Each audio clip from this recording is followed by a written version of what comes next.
Popeye was one of the comic icons in the lore of American history, one of my favorite cartoons. He was this little guy with a pipe protruding from his curled lips, a ruffled sailor's cap on his head, and always a can of spinach within his reach.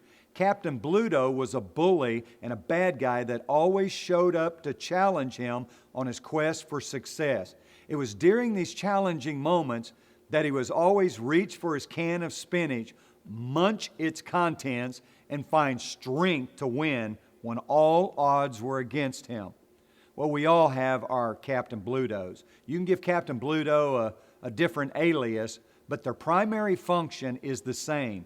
They make life miserable for us. You need to reach for your can of spinach today. That's exactly what David did in Psalm 121. His business conglomerate was falling apart. His loyalties were sacrificed on the altar of personal ambition. The demon of lust had impaired his judgment. The walls of security were caving in around him. But he reached for his can of spinach, and it saved his sinking ship. The following things happened for him, and the same things can happen for you.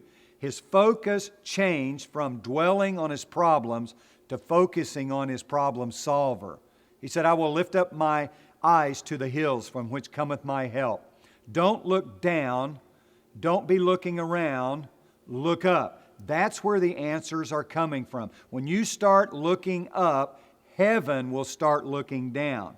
Number 2, his attitude changed. He said, my help comes. He believed it. He openly confessed it. Help is on the way. I don't know how or when, but help is on the way. Our duty as men is to proceed as if the limits to our ability did not exist. The only logical way that we can actually do that is to believe that God-given help is on the way, and it is. Number 3, he confidently acknowledged his source. He said, my help comes from the Lord, who made heaven and an earth. The Lord is our source. We need His creative genius to turn our businesses around and to plant seeds of His creative mind into our brain. You may not be a genius, but you have a God who is.